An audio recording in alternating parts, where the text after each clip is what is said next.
Misali ni riga nake buƙata kawai in canza, zan zo in shiga gurin na riga, za ku ga riguna masu kyau ya ɗora mini, sai in zaɓi kalar wanda nake buƙata. Bayan na zaɓa kawai.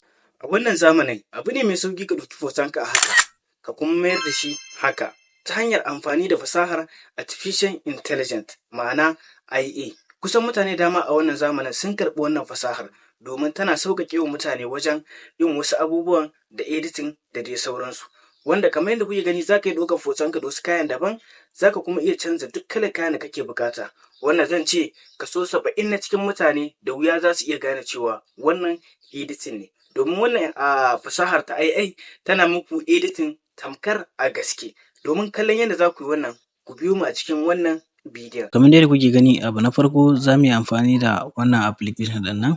Wannan application ɗin za ku iya samun shi a cikin Play Store. Misali yanzu idan da za ka shiga cikin Play Store na wayarka, sai ka shiga wajen research sai ka rubuta sunan shi kamar yadda kuke gani, kai tsaye za a ba ku shi, sai ka ɗauko shi. Bayan ka ɗauko shi idan ka danna alamar open zai nuna maka nan, sai ka dinga danna alamar next. Bayan ka kammala kamar yadda kuke gani sai ka danna alamar wannan gurin. Bayan ka gama sai ka shiga wannan gurin, kun gane shi? Sai ka danna shi. Bayan ka danna sai ka shiga nan. Bayan ka shiga nan sai ka danna alamar next, sai ka ƙara danna alamar next, sai ka ƙara danna wannan gurin, kun gane shi? Idan ka danna shi kawai kai tsaye zai kai ka cikin gallery na wayarka, sai ka ɗauko hoton da kake buƙata. Misali ga wannan hoton, idan na shige shi sai in danna alamar wannan gurin, sai ka danna alamar nan. Bayan ka danna kamar yadda kuke gani za ku ga yana ɗan research kaɗan. Bayan ya kammala sai ka shiga cikin hoton. Idan ka shiga cikin hoton sai ka ja ƙasar hoton kamar yadda kuke gani yanzu ga shi nan na ja ƙasar shi. Za ku ga wannan gurin ga shi yana research.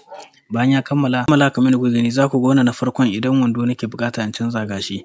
Idan kuma riga ne misali idan na shiga kun gani na biyun nan, za ku ga shi ya canza mana rigar da take jikina. Idan na danna za ku ga nan wata kala ce, nan ƙasa wata kala ce. Ma'ana dai idan riga kake so za ka canza a nan. Idan kuma wando kake buƙata ka canza za ka zo nan na farkon. Idan ka shiga za ku ga shi ya canza wandon da yake jikina. Idan na zaɓi wannan shi ma za ku ga wani kala ne.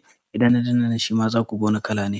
Idan kuma takalmi nake buƙata zan ƙara ja ƙasa in zo ƙarshe, sai in shiga. Bayan na shiga za ku ga takalmin da yake ƙafa na ya canza shi, kuma nan ga wani kala, nan ma ga wani kala. Ma'ana dai idan riga kake buƙata za ka canza, idan ma wando kake buƙata za ka canza, idan ma takalmi ne. Kuma kusan za ku ga ya fita normal.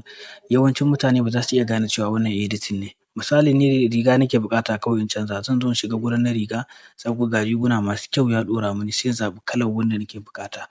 Bayan na zaɓa kawai sai in danna alamar wajen sharing, sai in zaɓi kalar riga, kun gani daidai, sai in danna alamar good. Idan kuma su duka uku kake buƙata ka canza sai ka ka sabke su akan wayarka sai ka zaɓe su. Idan kuma ɗaya kake buƙata sai ka danna mashi alamar good, kun gani? Sai ka danna wajen saving. Bayan ka danna wajen saving kawai insha Allah kana dubawa kan gallery na wayarka sai ka ga ya sauka ba tare da wani matsala ba. To wannan ita ce hanyar da za ku iya canza riga ko wando, kaya, ta hanyar amfani da wannan fasaha, kuma kusan mutane da dama ba za su iya ganewa cewa editing ne.